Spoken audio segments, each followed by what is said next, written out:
Cabareteras y periodistas complementaron la noche de farra a la que convocaron el Vicio Académico y la red de periodistas de a pie en el restaurante Novos de Coyoacán. Las reinas chulas, en voz de Ana Francis Moore y Cecilia Sotres, junto con la actriz y organizadora de la Marcha de las Putas, Minerva Valenzuela, dialogaron y carcajearon de la tragedia cotidiana con las periodistas Elia Baltázar, Vietnica Batres y Luis Guillermo Hernández.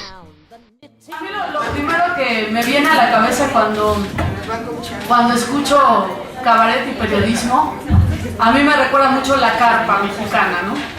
Esta carpa que iba de pueblo en pueblo, que de hecho pues es nuestra madre del cabaret, que eran compañías de actores, de familias de actores, actrices, que iban, tenían una labor fundamental que era pasar las noticias de lo que estaba pasando en la ciudad. Las carpas estaban más o menos en la Revolución Mexicana, y este es un fenómeno muy interesante, que la carpa no termina con la Revolución, como sucede con el cabaret berlinés. De la gente, o mucha gente, era analfabeta, entonces los carperos tenían esta labor doble, ¿no? De entretener y de pasar la noticia de lo que estaba sucediendo en la capital. Obviamente pues no había televisión, radio, etcétera, no había medios de comunicación. Parte de no contribuir a mirar las cosas, no con una falta de seriedad, porque el humor, hasta donde entiendo, no es falta de seriedad, más bien es una manera distinta o un balcón distinto desde donde ver las cosas. Yo quisiera abrir con una hermosa cita de este muchacho George Orwell, que dice: en tiempos de engaño universal, decir la verdad se convierte en un acto revolucionario.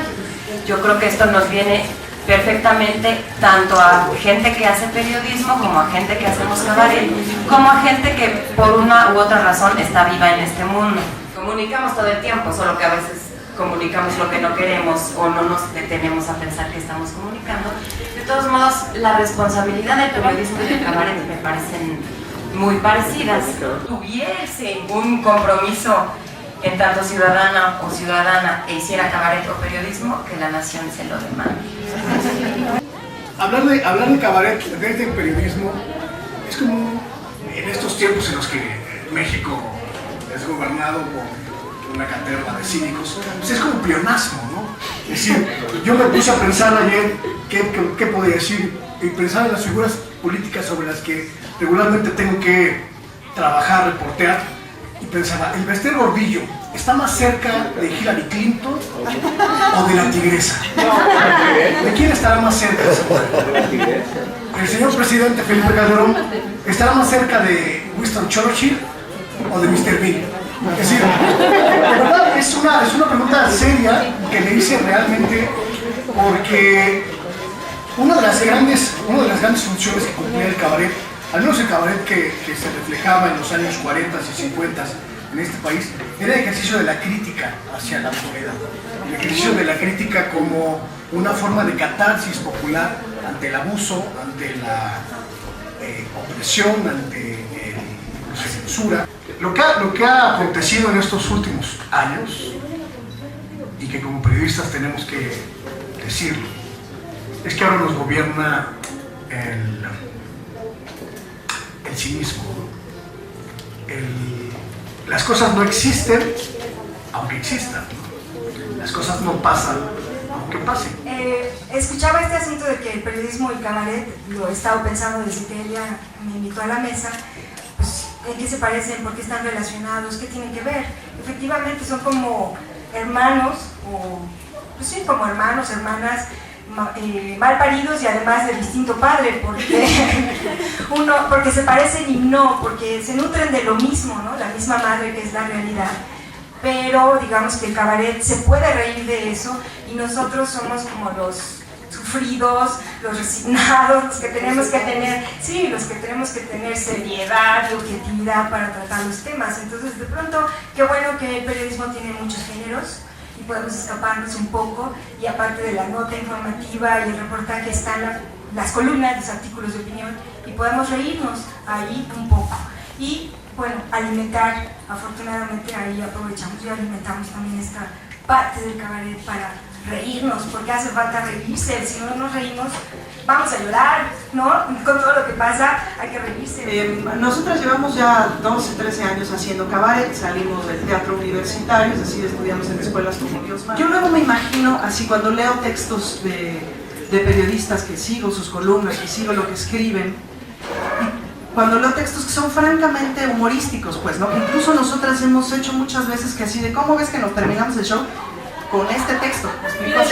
Pídele permiso a Pedro Miguel, ¿no? Y hazle copy-paste y como vas, que lo diga el personaje porque está impecable, pues, ¿no?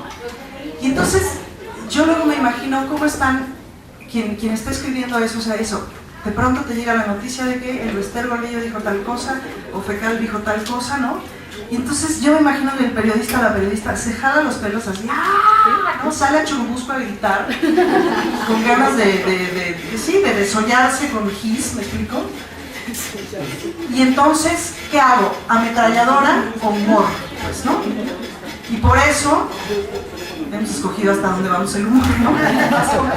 Para las Reinas Chulas ha sido muy importante construir un humor que no sea homofóbico, que no sea misógino, que tratemos de reírnos como desde otro lugar, ¿no? Que no victimice a las ya de por sí víctimas, sino al contrario, recuperar toda esta tradición de la carpa, esta tradición del cabaret alemán, de reírse del poderoso, porque ahí es donde está el texto. Es un cabaret que no victimiza, que no es misógino, que no es machista, ¿no? Y de alguna manera también desde acá, desde quienes formamos parte de periodistas de a pie, quienes tratamos de echar adelante otro tipo de periodismo, pues da la casualidad que andamos en las mismas, que andamos tratando de hacer periodismo que no victimiza, que no es misógino, que no es machista. Hablaba de esta estructura súper misógina y súper machista también del teatro convencional, y pues no sé por qué me recordó, me hizo recordar algunos espacios laborales por los que uno ha atravesado, ¿no? Porque también pasa lo mismo, o sea, somos casi 65% del mercado laboral en México, en el nivel reporteros, somos mujeres. Pero cuando empieza a subir ya empieza como a crecer todo, ¿no? Entonces solo llega por ahí una que otra mujer, muy pocas, por desgracia. Entonces ahí también tenemos otro rasgo en común, ¿no? La poca posibilidad que hay para que las mujeres ocupen espacios de decisión en los medios de comunicación formales. En efecto, el humor que planteamos desde el cabaret, pues es de broma, pero no de mentira. O sea, tratamos de decir como verdades, de predecir el futuro en ese tipo de cosas. Por supuesto que de broma, perfectamente podemos hacer un sketch en donde estemos en la luna, 7 marcianos, en Bester Gordillo. ¿Por qué estamos citando tanto el Bester Gordillo? 7 marcianos, Cantinflas, Tintán, el Bester Gordillo, sentados a la mesa disertando sobre lo que ustedes gusten y manden. Eso es posible en el cabaret, difícilmente es posible en el periodismo, pues, ¿no? Esas son como el tipo de cosas que tenemos como esa licencia, no tenemos que decir una verdad específica, digamos, no tenemos que decir un dato exacto, perfectamente podemos inventar cualquier cantidad de datos y estadísticas, pero sí intentamos justamente hablar en esencia, digamos, de aquella preocupación, de aquella problemática que nos está interesando, ¿no? Y al fin y al cabo yo creo que una de las cosas que compartimos, periodistas, cabareteros, etcétera, es que compartimos esa necesidad de narrar, ¿no? De narrar esta sociedad mexicana desde estos distintos instrumentos. Muchas veces compartimos el humor, muchas veces no, pero al fin y al cabo estamos narrando no solamente la realidad mexicana que miramos, sino la realidad mexicana que miramos intentando ir hacia otro lugar, ¿no? Que eso es como, a mí me parece como un poco como muy interesante en relación a lo que decía Minerva de pasar el chisme, sí, bueno, pero ¿qué chisme y desde dónde?